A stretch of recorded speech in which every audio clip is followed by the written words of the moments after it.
আমাদের সৌরমণ্ডলে পৃথিবী হলো একমাত্র এমন গ্রহ যেখানে প্রাণের অস্তিত্ব আছে। তবে এটা কিন্তু কোনো নির্দিষ্ট একটা কারণের জন্য সম্ভব হয়নি, বরং এর পিছনে একাধিক কারণের একটা দীর্ঘ তালিকা আছে, যার মধ্যে একটা অন্যতম কারণ হলো পৃথিবীতে হওয়া দিন ও রাত এবং জলবায়ুর পরিবর্তন। আপনারা সবাই হয়তো জানেন যে পৃথিবীর মোশনের কারণে এটা সম্ভব হয়। যখন পৃথিবী তার অক্ষে আবর্তন করে তখন দিন এবং রাত হয়, আর যখন পৃথিবী সূর্যের চারদিকে পরিক্রমণ করে তখন জলবায়ু তৈরি হয়। পৃথিবী 360 ডিগ্রি আবর্তন করার পর একদিন সম্পূর্ণ হয়। এক বছরে পৃথিবী সূর্যের চারদিকে প্রায় 1 বিলিয়ন কিলোমিটার যাত্রা করে। আমরা পৃথিবীর যে প্রান্তেই থাকি না কেন, আমরা সবাই ব্রহ্মাণ্ডে হাই স্পিডে ট্রাভেল করছি। আমি যদি আপনাদের বলি যে আমরা মহাকাশে 300 কিলোমিটার প্রতি সেকেন্ড স্পিডে ট্রাভেল করছি, তাহলে আপনাদের হয়তো সেটা বিশ্বাস হবে না। সেই জন্যই আজকের এই ভিডিওতে আমি আপনাদের এই বিষয়টা ভালোভাবে বুঝিয়ে দেব। স্বাভাবিকভাবেই স্পিড এবং মোশন সংক্রান্ত বিষয়টা অত্যন্ত জটিল, তাই আমাদের পৃথিবী থেকে শুরু করে গ্যালাক্সি এবং গ্যালাক্সিকে ছাড়িয়ে সোজা বিশ্ব ব্রহ্মাণ্ডে প্রবেশ করতে হবে। তাহলে চলুন বন্ধুরা, মহাকাশে আমরা কত স্পিডে ট্রাভেল করছি সেটা সম্পর্কে জেনে নেওয়া যাক। এটা তো আপনারা নিশ্চয়ই জানেন যে পৃথিবী ছাড়াও সূর্যকে অন্যান্য গ্রহ, ধূমকেতু এবং উল্কাপিণ্ড আবর্তন করছে এবং সম্পূর্ণ সৌরজগৎ একজোট হয়ে আমাদের গ্যালাক্সির কেন্দ্রে অবস্থিত ব্ল্যাক হোলকে অরবিট করছে। এর থেকেও বড় স্কেলে আমাদের মিল্কি ওয়ে তার লোকাল গ্রুপের সঙ্গে ইন্টার গ্যালাকটিক স্পেসে ট্রাভেল করছে। এই সব কিছু যুক্ত করে আমরা একটা চূড়ান্ত কসমিক মোশনকে ক্যালকুলেট করব। তবে মনে রাখবেন, মোশন সবসময় আপেক্ষিক হয়, অর্থাৎ আমরা কিসের সাপেক্ষে কোন এক জিনিসের মোশন এবং স্পিড নির্ধারণ করছি তার উপরে নির্ভর করে। যেমন ধরুন, ট্রেনে বসে থাকা দুজন প্যাসেঞ্জার একে অপরের রেসপেক্টে মোশনে নেই, কিন্তু যে ব্যক্তি ট্রেনের বাইরে দাঁড়িয়ে আছে তার কাছে ওই দুজন প্যাসেঞ্জারই মোশনে আছে। অর্থাৎ স্পিড এবং মোশন হলো রিলেটিভ এন্টিটিস। বন্ধুরা, সবার প্রথমে পৃথিবীর স্পিনিং স্পিড থেকে শুরু করব, অর্থাৎ পৃথিবী নিজের অক্ষের উপরে কত স্পিডে ঘুরছে সেটা সম্পর্কে জানব। এখানে আপনাদের এর উত্তরটা সহজ বলে মনে হলেও এই বিষয়টা কিন্তু একটু জটিল। পৃথিবী অনবরত আবর্তন করার কারণে পৃথিবীতে আপনার স্পিড কত হবে সেটা নির্ভর করবে আপনি পৃথিবীর কোন প্রান্তে আছেন তার উপর। আমাদের ধারণা যে আমাদের পৃথিবী একটা রিজিড বডি। নিজের স্পিডের কারণে পৃথিবীর আকার খুব বেশি পাল্টায় না। পৃথিবী তার অক্ষে একবার আবর্তন করতে 23 ঘন্টা 56 মিনিট 4 সেকেন্ড সময় নেয়।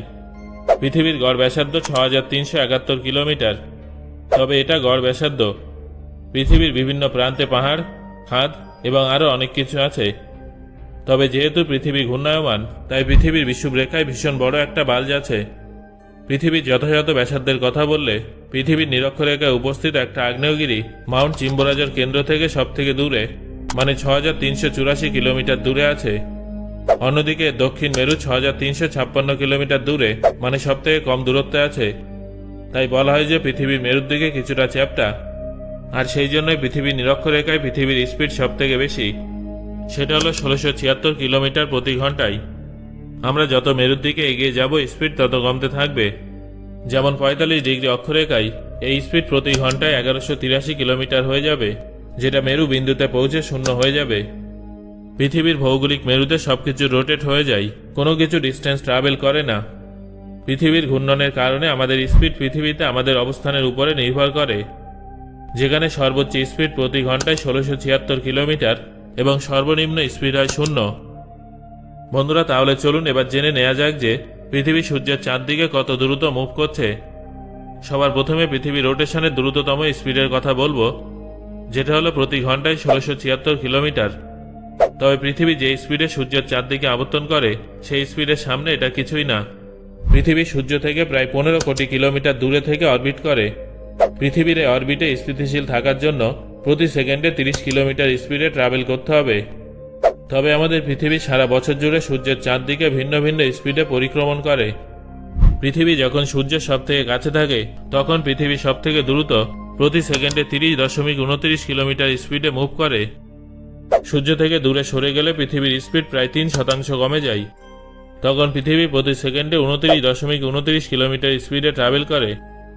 এইভাবে কাছের গ্রহগুলোর স্পিড বেশি হয়। যেমন সূর্যের সবথেকে কাছে উপস্থিত বুধ গ্রহ প্রতি সেকেন্ডে 47 কিলোমিটার স্পিডে ট্রাভেল করে, এবং যেসব গ্রহগুলো দূরে আছে সেগুলো স্পিড অনেক কম হয়। যেমন নেপচুন প্রতি সেকেন্ডে 5.4 কিলোমিটার স্পিডে সূর্যকে অরবিট করে। পৃথিবীর সর্বোচ্চ স্পিড প্রতি সেকেন্ডে 30.29 কিলোমিটার। তবে পরবর্তীতে আলোচিত কসমিক মোশনের কাছে পৃথিবীর এই স্পিড অতি নগণ্য। বন্ধুরা, এবার আপনাদের জানিয়ে দেব যে আমাদের সৌরজগৎ মিল্কি ওয়ের কেন্দ্রের কাছে ঠিক কতটা স্পিডে ট্রাভেল করছে। এটা তো আপনারা নিশ্চয়ই জানেন যে কোনো জিনিস, কোনো বিশালাকার বস্তু যত কাছে থাকবে তাকে নিজের পজিশন টিকিয়ে রাখার জন্য তত দ্রুত সেই জিনিসটাকে অরবিট করতে হবে। একটা গ্যালাক্সির ক্ষেত্রে এই ব্যাপারটা অনেকটা সেরকমই। সেখানে কয়েক বিলিয়ন নক্ষত্র আছে যেগুলো গ্যালাক্সির কেন্দ্রের দিকে আকৃষ্ট হয়ে এগিয়ে যাচ্ছিল। এইভাবে আমাদের সূর্য গ্যালাক্টিক সেন্টার থেকে প্রায় 27,000 আলোকবর্ষ দূরে অবস্থিত। এই দূরত্বটা এতটাই বেশি যে সূর্যকে এই গ্যালাক্টিক সেন্টারের চারপাশে একবার সম্পূর্ণ আবর্তন করতে প্রায় 220 থেকে 250 মিলিয়ন বছর সময় লেগে যায়। এর মানে হলো যখন সূর্য গতবার মিল্কি ওয়েতে এই একই পজিশনে ছিল তখন এই পৃথিবীতে প্রথমবার ডায়নোসররা বিবর্তিত হতে শুরু করে দিয়েছিল। অনুমান করা হয় যে আমাদের সূর্য মিল্কি ওয়ের চারিদিকে প্রতি সেকেন্ডে 220 কিলোমিটার স্পিডে ট্রাভেল করছে, যেটা পৃথিবীর স্পিডের তুলনায় 7 গুণ দ্রুত। তবে এখানে অনেক অনিশ্চয়তা দেখা যায়।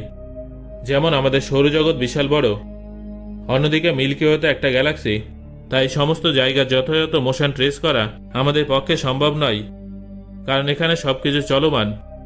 এরপর আমরা যদি সৌরজগৎকে বাদ দিয়ে আমাদের পৃথিবীর কথা বলি তাহলে এই অনিশ্চয়তা আরও বেড়ে যায়। এছাড়া আমাদের সৌরজগৎ গ্যালাক্সির সাপেক্ষে 60 ডিগ্রি কোণে ঝুঁকে আছে। এর ফলে আমাদের পৃথিবীর স্পিডে অনেক প্রভাব পড়ে। সৌরজগতের এভাবে ঝুঁকে থাকার কারণে পৃথিবীর স্পিডে পরিবর্তন দেখা যায়।